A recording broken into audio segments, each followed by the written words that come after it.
Vous arrivez à l'aéroport comme vous le faites depuis des années. Votre sac respecte les règles, vos documents sont valides, vous êtes calme, en avance et préparé. Et pourtant, en 2026, des passagers comme vous sont discrètement arrêtés, retardés, ou se voient de facturer des frais inattendus de 45 $. Pas de signaux d'avertissement, pas d'annonce claire, aucune règle qui semble nouvelle sur le papier. Dans cette vidéo, vous apprendrez quelles règles d'aéroport ont changé sans être réécrites, pourquoi le système transfère désormais les coûts aux passagers, et comment les voyageurs plus âgés sont les plus touchés, simplement pour avoir agi avec prudence. La plupart des passagers croient que les règles d'aéroport ne changent que lorsqu'une chose est officiellement interdite ou annoncée. Une nouvelle restriction d'articles, une nouvelle exigence de documents, un nouveau panneau affiché à la sécurité. Mais ce n'est plus ainsi que les systèmes aéroportuaires évoluent. En 2026, les règles écrites restent souvent exactement les mêmes. Ce qui change, c'est la rigueur et la sélectivité avec lesquelles elles sont appliquées.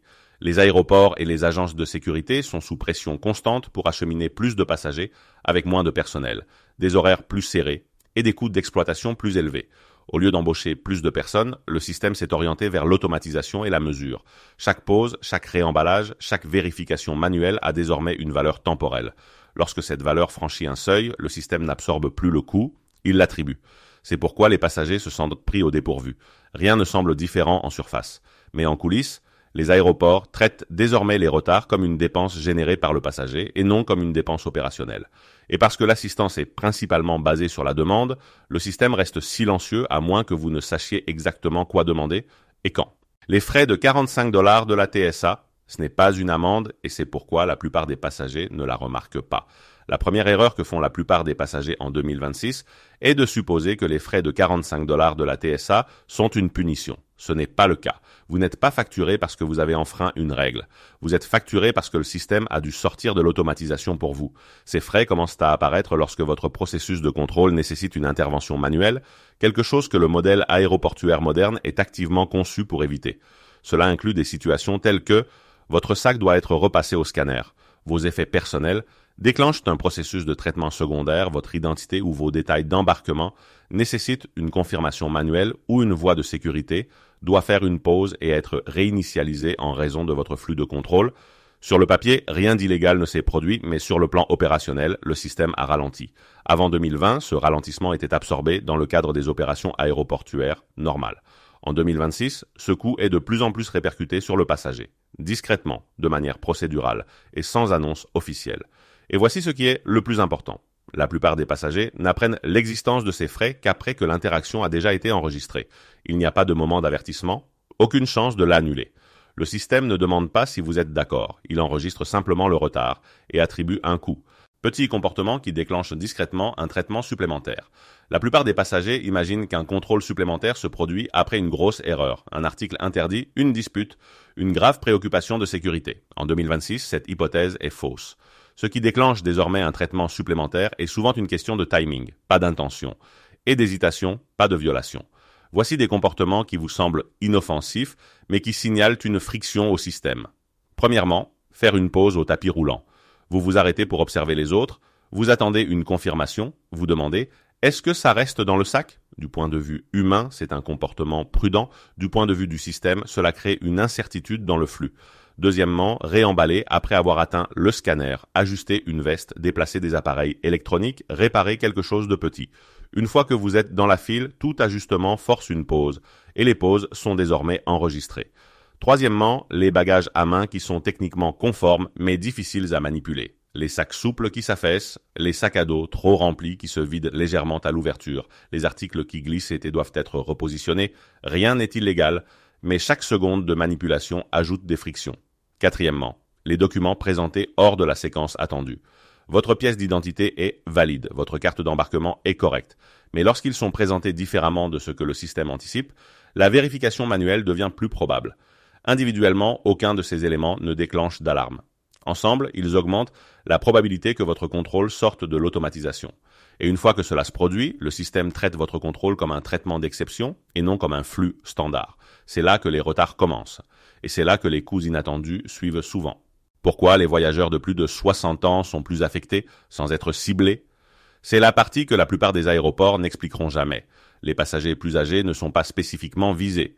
Ils sont statistiquement surreprésentés dans le traitement d'exception. non pas à cause du risque, mais à cause de la façon dont les systèmes aéroportuaires modernes définissent l'efficacité. Si vous avez plus de 60 ans, vous êtes plus susceptible de vous déplacer délibérément pour éviter de tomber, revérifier les instructions pour éviter les erreurs, poser des questions de clarification au lieu de deviner emballé soigneusement, pas de manière minimale faire une pause pour s'assurer que les articles sont correctement placés. Du point de vue humain, ce sont des comportements responsables. Du point de vue du système, ils introduisent de la variabilité. L'automatisation est conçue pour la répétition. Elle suppose que les passagers se déplacent selon des schémas prévisibles, à des vitesses prévisibles, avec une interaction minimale. Lorsque votre comportement ne correspond pas à ce schéma, le système ne le qualifie pas de prudent, il le qualifie de non standard.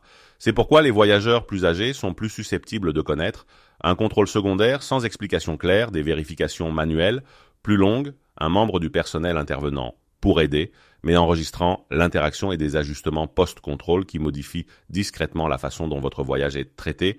Le système ne vous juge pas, il catégorise vos mouvements. Et une fois que vous êtes catégorisé comme une exception, le processus change, même si tout ce que vous avez fait était de raisonnable. C'est pourquoi tant de passagers âgés quittent la sécurité en se disant « je n'ai rien fait de mal », mais tout a semblé plus difficile. Ils ont raison. Les privilèges cachés qui existent, mais ne s'activent jamais automatiquement. L'une des parties les plus mal comprises des voyages en avion en 2026 est la suivante. De nombreuses protections et aménagements existent pour les passagers, y compris les voyageurs plus âgés, mais ils ne sont pas appliqués automatiquement. Les aéroports fonctionnent sur un modèle d'assistance basé sur la demande. Cela signifie que, si vous ne demandez pas, le système suppose que vous n'en avez pas besoin. Si vous hésitez au lieu de demander, le système enregistre un retard, pas un besoin. Si le personnel intervient sans demande formelle, c'est enregistré comme une intervention manuelle, pas comme un soutien. C'est là que de nombreux passagers âgés perdent leur protection sans s'en rendre compte. Par exemple, des voies de sécurité prioritaires ou alternatives existent, mais ne sont attribuées que si elles sont demandées tôt. Des délais supplémentaires peuvent être appliqués, mais seulement s'ils sont signalés avant le début du contrôle. Une assistance pour le réemballage ou la manipulation des articles est disponible, mais seulement si elle est présentée comme un besoin de mobilité ou de traitement et non comme une correction de dernière minute. Lorsque ces supports sont activés correctement, le système s'adapte à vous. Quand ils ne le sont pas, le système traite votre rythme plus lent comme une friction. C'est la différence discrète. Les aéroports expliquent rarement cela parce que le silence profite au système. Moins de demandes formelles, moins de flux de travail ajustés, une automatisation plus prévisible. Le privilège est réel, mais il reste invisible à moins que vous ne sachiez comment et quand le déclencher. Même âge, même aéroport, des résultats complètement différents. À ce stade, le système a déjà divisé les passagers en deux groupes invisibles. Non pas par l'âge, non pas par l'attitude, mais par la façon dont ils interagissent avec l'automatisation. Deux passagers, tous deux âgés de plus de 60 ans, arrivent au même point de contrôle. Le premier passager hésite, ajuste des objets au scanner, pose des questions alors qu'il est déjà dans la file et attend une confirmation avant de bouger. Tout ce qu'il fait est prudent et raisonnable. Le second passager demande de l'aide avant d'entrer dans la file, présente les articles dans une séquence prévisible et maintient un mouvement continu, même si lent. Aucun ne enfreint une règle, aucun ne cause de problème. Mais un seul reste dans le traitement standard, l'autre quitte discrètement l'automatisation. C'est la différence que la plupart des passagers ne voient jamais. Une fois que vous quittez le traitement standard, tout ce qui suit change. Une manipulation supplémentaire devient plus probable. Les interactions sont enregistrées différemment et les coûts qui étaient absorbés sont désormais réaffectés. C'est là que les frais de 45 $ apparaissent souvent, non pas comme une punition, mais comme une correction du système.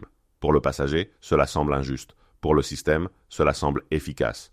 Et à moins que vous ne compreniez cette division, l'expérience semble aléatoire, même si elle ne l'est pas. Ce que la connaissance du système change et ce que cela coûte si vous ne l'avez pas. Lorsque vous comprenez comment le système fonctionne, les voyages en avion en 2026 semblent plus calmes, pas plus faciles, mais plus prévisibles. Les passagers qui connaissent le système ne se déplacent pas plus vite, ils se déplacent plus tôt. Ils demandent de l'aide avant d'entrer dans la sécurité et non après l'apparition de frictions. Ils présentent les articles dans l'ordre attendu par l'automatisation. Ils évitent les actions qui forcent des réinitialisations manuelles, même lorsque ces actions semblent mineures. Il en résulte moins d'interruptions, moins de contrôles secondaires et moins d'ajustements après le contrôle. Les passagers qui ne comprennent pas le système vivent quelque chose de très différent. Ils font tout selon les règles, mais sont toujours confrontés à des retards inattendus, des réorientations inexpliquées, des frais discrets ajoutés après coup, et un sentiment croissant que l'aéroport travaille contre eux. Au fil du temps, cela crée de réelles conséquences. Correspondances manquées, stress lié aux nouvelles réservations, coûts supplémentaires et fatigue, en particulier pour les voyageurs plus âgés. La différence n'est pas la confiance, c'est l'alignement. Un groupe se déplace en phase avec le système, l'autre le repousse inconsciemment, et paie pour cette friction. Comment vous protéger et activer le soutien qui existe déjà? Le changement le plus important que vous puissiez faire en 2026 est le timing, pas la vitesse. Si vous avez besoin de temps supplémentaire, de clarté ou d'aide, vous devez le demander avant d'entrer dans le flux de sécurité, et non une fois que les frictions ont déjà commencé. Voici ce qui fonctionne réellement. Premièrement, identifiez le bon moment. Demandez de l'aide à l'entrée de la zone de sécurité ou lorsqu'un membre du personnel dirige les passagers vers les fils, pas au scanner lui-même. Deuxièmement, utilisez le langage du système, pas des explications. Au lieu de décrire des problèmes, dites « J'aimerais demander de l'aide pour un processus de contrôle plus fluide ». Cela présente votre besoin comme un aménagement pris en charge et non comme une perturbation. Troisièmement, gardez les demandes courtes et précoces. Les demandes précoces sont enregistrées comme un soutien planifié. Les demandes tardives sont enregistrées comme des retards. Quatrièmement, laissez le personnel guider le processus une fois l'assistance signalée. Ne vous corrigez pas en plein milieu du flux. C'est là que l'automatisation se brise. Ce ne sont pas des faveurs spéciales, ce sont des protections déjà intégrées au système, mais qui ne sont activées que si vous les demandez correctement. En 2026, les règles d'aéroport ne sont pas soudainement devenues plus strictes. Elles sont devenues moins tolérantes à l'incertitude.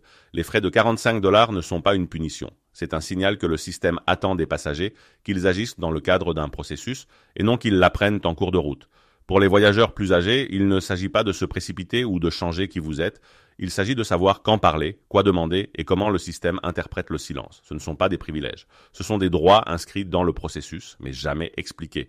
Si cela vous a aidé à voir l'aéroport différemment, partagez-le avec quelqu'un que vous aimez et faites-nous part de votre expérience dans les commentaires. Comprendre le système et la façon de voyager avec calme et contrôle.